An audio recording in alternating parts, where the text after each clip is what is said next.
So what we have here, that's our portable X-ray unit. Right? You've got a calibration standard holder, and then you've got the zinc over iron calibration standard reading 58.4 microinches. So you want to You don't measure zinc? put that in. Yeah, you want to measure zinc.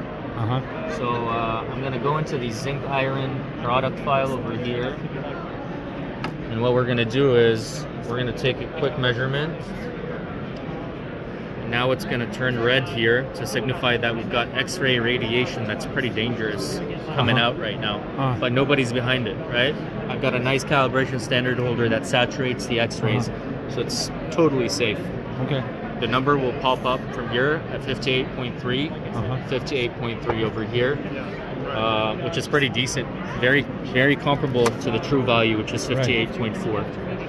Okay. You could do the exact same thing on your actual samples. Why it's the double? Why it's continuous?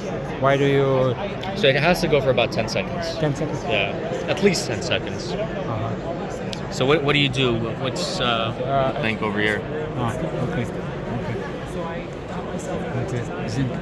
It's pretty cool stuff, huh? Right. Yeah. Can I take your? Where are you located? In San Diego. Nice. I'm